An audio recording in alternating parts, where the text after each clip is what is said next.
মুখ্যমন্ত্ৰীৰ আত্মনিৰ্ভৰ অসম অভিযান আঁচনিৰ যিসকলে প্ৰথম পৰ্যায়ত 25,000 জনে যি সিলেকশন পাইছিলে তেওঁলোকৰ দ্বিতীয় যি কিস্তি মানে দ্বিতীয় যি 1 লাখ টকা তেওঁলোকে পাব সেই টকাটো পাবলৈ তেওঁলোকৰ ইমান পলম হৈছে কিয় সেই বিষয়ে আপোনালোকক জনাম আৰু বাকি এই যেটো দ্বিতীয় পৰ্যায়ৰ যিসকলে আবেদন কৰিছে তেওঁলোকৰ জানে আপোনালোকে ডিসেম্বৰ মাহৰ প্ৰথম ভাগত নহলেও মানে আপোনালোকে হেকত গৈ পইচাখিনি পাব প্ৰথমে যেহেতু এই প্ৰথম পৰ্যায়ৰ যিসকলে সিলেকশন পাইছে তেওঁলোকে কিয় ইমান লেট হৈছে বাকি 1 লাখ টকা পাবলৈ সেই বিষয়ে আপোনালোকক জনাম চাই থাকক আপোনালোকে যদি আপোনালোক চেনেলটো নতুন খাইছে চেনেলটো সাবস্ক্ৰাইব কৰি লওক কথাটো হৈছে যে যিসকলে প্ৰথম পৰ্যায়ৰ সিলেকশন পাইছে তেওঁলোকৰ যেহেতু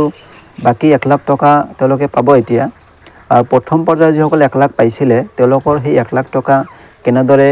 তেওঁলোকে ব্যৱহাৰ কৰিছে আৰু কেনেদৰে লাভৱান হৈছে সেইখিনি ইতিমধ্যে চৰকাৰে তেওঁলোকৰ জৰিয়তে চৰকাৰ ইতিমধ্যে সেই ডাটাখিনি লৈছে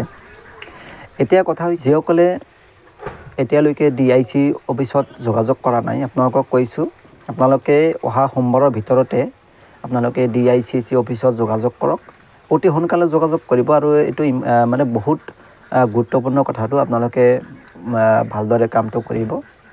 আৰু বিশেষকৈ যিখিনি ডকুমেন্টস লাগে আপোনালোকে সেই ডকুমেন্টসখিনি লৈ আপোনালোকে ডিআইসি অফিসত যোগাযোগ কৰক আৰু এটো অহা সোমবাৰৰ ভিতৰতে আপোনালোকে কৰিব লাগিব আৰু যেহেতু ডিসেম্বৰ মাহত আপোনালোকে পইচাখিনি পাব সেই কাৰণে কৈছো আৰু বাকি 2-3 দিন মান আছে এই মাহৰ তো আপোনালোকে যিমান পাৰে সোনকালে এই মাহতে আপোনালোকে কামটো কৰি দিব আৰু আপোনালোকৰ কাৰণে হে বাকি যিবিলাকে কামটো কৰিছে তেওঁলোকৰ পলম হৈছে টকাটো পাবলৈ